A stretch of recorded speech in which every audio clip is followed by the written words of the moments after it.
when I had just come back from school, like a good post-college job was to be a background extra in LA. It's a very LA thing. And a friend of ours his godmother's a really well-known talent agent. So I came back, got into background extra work. My first job at an Allstate insurance commercial back in 2010. Sat down there waiting to hear that we were up shooting, and I heard a couple people talking about the white stripes and the strokes. And I was thinking, all right, let's make the day go by faster, and pulled my chair up, and that's when I met Ben. From then we started a band immediately, pretty much.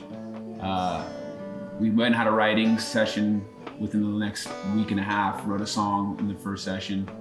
Then everything kind of progressed. We put a band together, and in the next 5 years of our lives, we were touring and playing and recording in a band called Byington. We had a great run with that band, and we signed to a label, and we went through that whole experience, which was, a mixed bag. We learned a ton.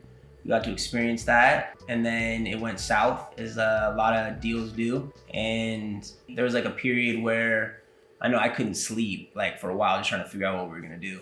And then I think I called Johnny one day, and I was like, I think we gotta just cut the ropes. We don't have to be this thing anymore. We could start something fresh. And I think once we decided to do that, that was a huge weight off our shoulders.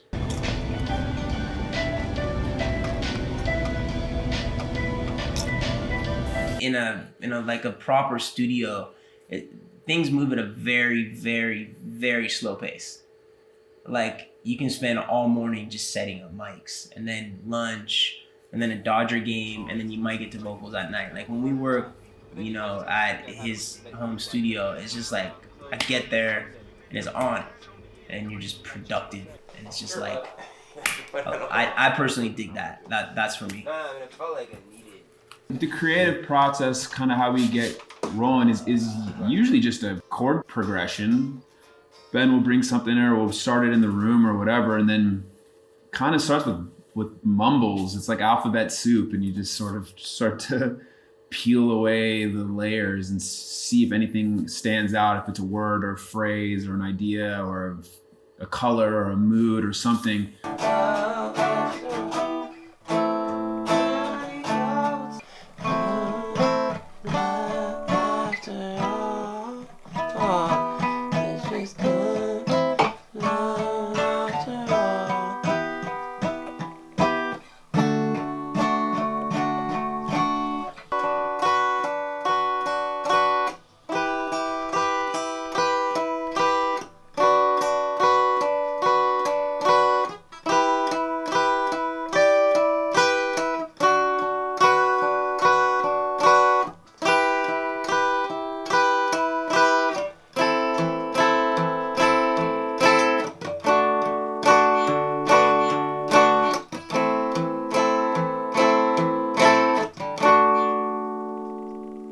Nothing compares to playing live. It's an incredible feeling, and you want to experience that whenever possible. Showing up in a different place every night and seeing the different energy in the room, and how certain songs are hitting in certain places. I mean, there's so much to take away from playing live, let alone getting to meet everybody, which is one of my favorite parts of touring.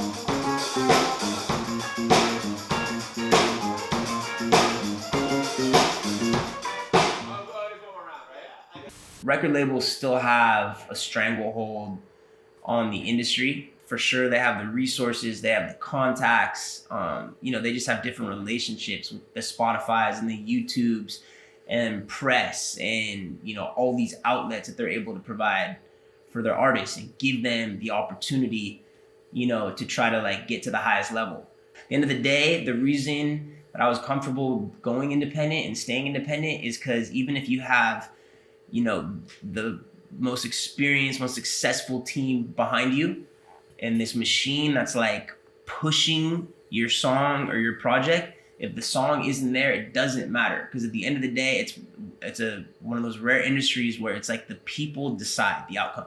You know, I'm sure any like music fans, people that are just like intense fans of music, they understand what's going into it. You know, when you put your ears on it and you're listening through headphones, people get an idea of like what goes into it. It's like anything. It's like just, you know, our access to, let's say, like Netflix and just like this incredible content era that we're in, where we have like these, you know, these series at our disposal.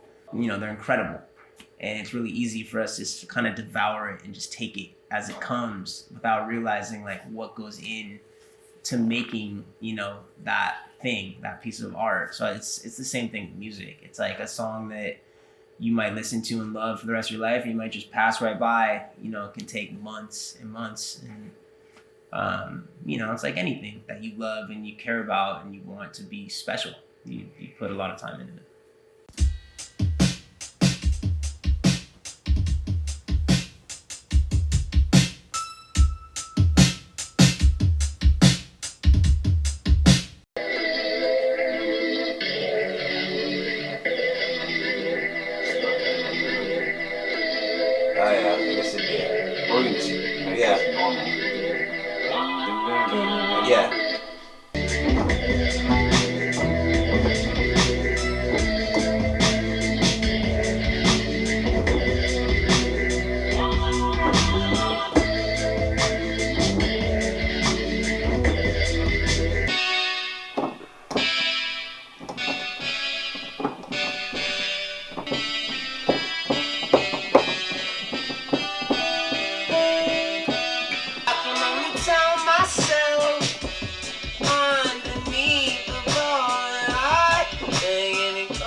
Crazy because it's been so long that we've been writing and working together too. It definitely is sort of two halves of the same brain, so it's hard to separate sort of two-headed monster. The two-headed monster, yeah.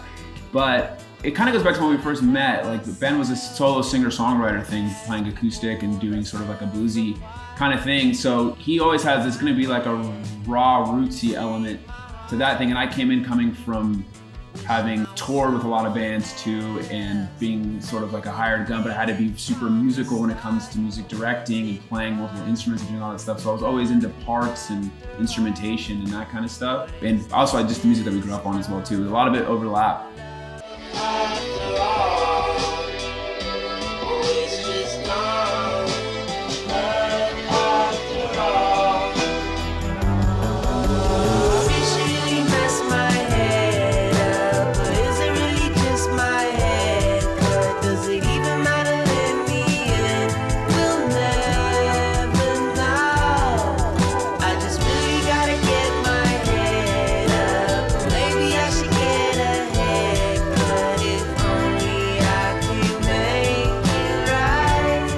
People, you guys are what make it like possible, period.